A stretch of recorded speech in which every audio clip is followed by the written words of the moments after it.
அன்பான இனிய உறவுகளுக்கு பொதுவான இனிய உறவுகளே இங்க மகாநதியில கல்யாணி பாட்டி காவிரியை வெட்டி விடுறதுல உறுதியா இருக்காங்க.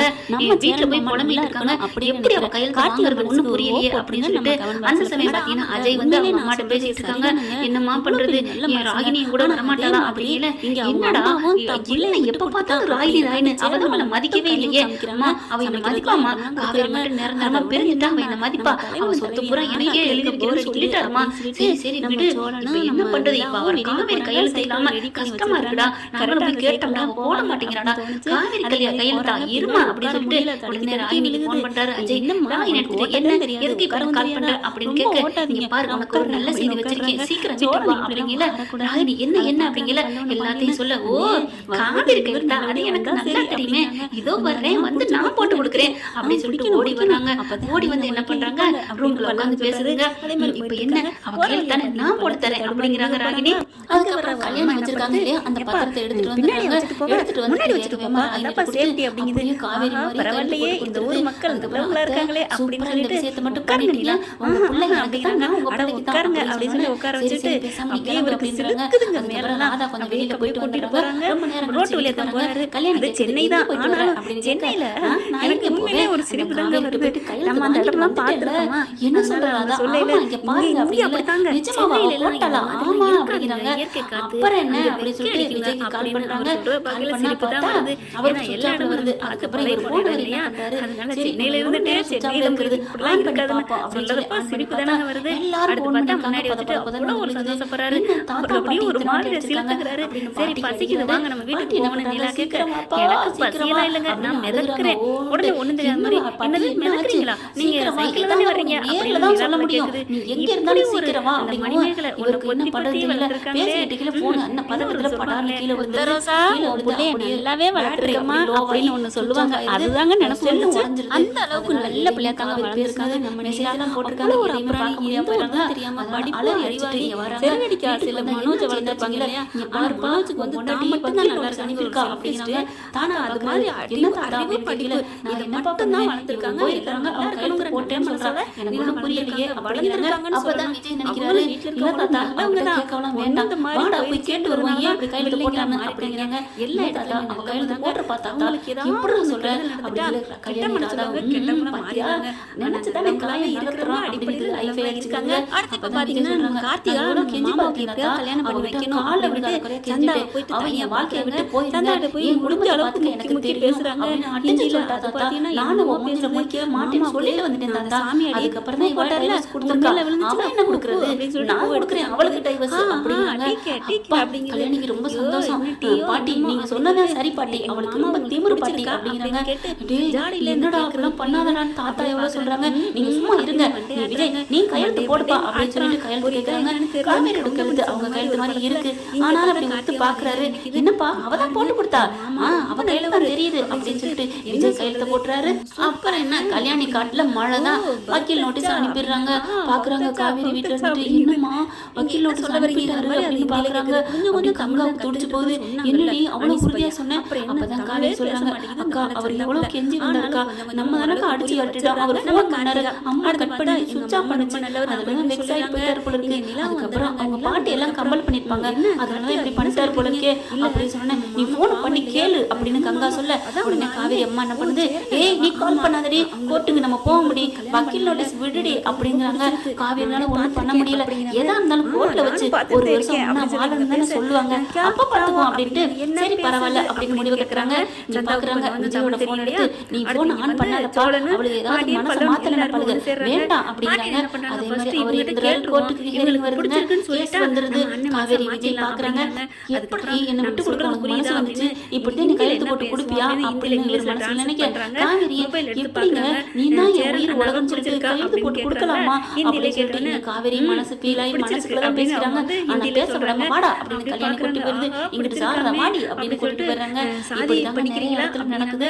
கோர்ட்டுக்கு போறாங்க, ரெண்டு பேரும் நினைக்கிறாங்க, என்னமா அப்படிங்கிற ரெண்டு பேருக்கும் வாழ இஷ்டம் இல்லைன்னு சொல்லிட்டு சைன் போட்டீங்க, பிரிஞ்சுக்கணும்னு சொல்லிட்டீங்க, மியூச்சுவலா பிரிஞ்சுக்கிறீங்களா அப்படிங்கல. காவேரியும் பாக்குறாங்க ஒருத்தருக்கு ஒருத்தர் அப்படின்னு சொல்றாங்க. கண்டிப்பாங்க இங்க அடிக்கிற மணி அவர் நினைச்ச சைன் போட்டு கொடுத்திருக்காரு, நான் என்ன பண்ண முடியுதா, நானும் சரின்னு சொன்னேன். ஆனா இது வரைக்கும் நானும் இன்னும் அவர் வேணான்னு கையெழுத்து போட்டு கொடுத்ததே இல்ல அப்படிங்கிற விஜய் பாக்குறாங்க பாட்டிய. என்ன பாட்டி அவ சும்மா சொல்றாடா அப்படிங்கல. இருங்க இருங்க இவரான அப்படின்னு வக்கீல் எந்திரிக்கிறாட்டிலுமே விஜய் தடுக்கிறாங்க. காவேரி அப்ப நீ கையெழுத்து போட்டு கொடுக்கலையா? ஏங்க நான் எப்படிங்க போடுவேன்? அந்த கடவுள் வந்து கேட்டா கூட என் உயிரை விட்டா அந்த விடுவினை ஒழிஞ்சு உங்களுக்கு எதிராக நான் எப்படி கையெழுத்து போடுவேன்? என் வயிற்றுல உங்க வாரிசு வளர்ந்துட்டு இருக்கல அப்படிலாம் என் தாத்தாவை தூக்கி வாரி போடுது, பாண்டிக்கு தூக்கி வாரி போடுது. வாரிசா போய் சொல்றாளா அப்படின்னு பாக்குறாங்க ராதா. அதுக்கப்புறம் விஜய் பாக்குறாங்க, பாத்தீங்களா என் பொண்டாட்டி கையெழுத்து போடல, நானும் கையெழுத்து மனசார போடல, ஐயோ என்ன குழப்பறீங்க அப்படிங்கிறாங்க. ஆமா மேடம் அவர் கையெழுத்து போடவே இல்லை, பாட்டி தான் சொன்னாங்க காலையில கையெழுத்து போட்டு கொடுத்துட்டாங்க அப்படின்னு. கண்டிப்பா கூட பத்திரத்தை வாங்கி பாக்குறாங்க. ஐயோ இது என்னோட கையெழுத்தே இல்ல, இது எங்க சூழ்ச்சி பண்ணிருக்காங்க அப்படின்னு சொல்லிட்டு காவேரி கத்துறாங்க.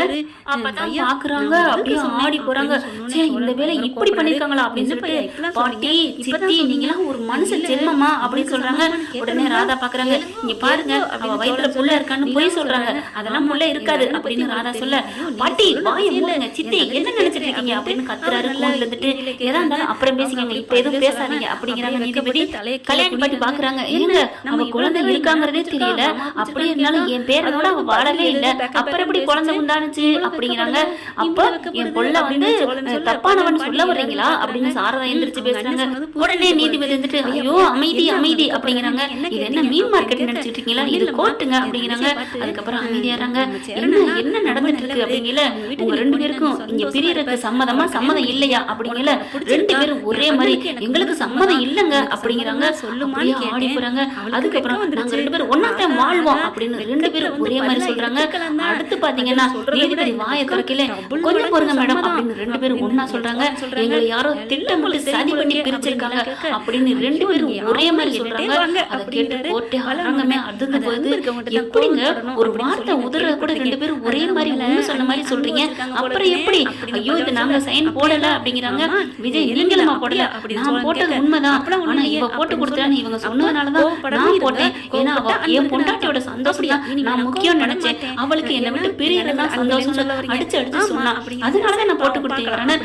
ஆனாலும் கோர்ட்டுன்னு ஒண்ணு இருக்கு, கோர்ட்டுக்கு வந்துட்டா எப்படியும் ஒரு வருஷம் அல்ல 6 மாசம் சேர்ந்து வாழணும்னு சொல்லுவாங்க இல்லையா, அப்ப என் திருட்டு போயிட்டு அவளை அன்பாலே மாத்திருவேன். அப்புறம் குழந்தை பிறந்துரும், குழந்தை பிறந்துட்டா எவ்வளவு பெரிய கொடூரமான கோபக்காரங்களோட ஒண்ணு சேர்ந்துருவாங்க இல்லையா, அந்த நம்பிக்கையில தான் என் பொண்டாட்டி கையெழுத்தே போட்டாலும் பரவாயில்லன்ட்டு நான் போட்டேன். மத்தபடி மனசார கையெழுத்து போடவே இல்ல அப்படின்னு அடிச்சு விஜய் சொல்லிடுறாங்க.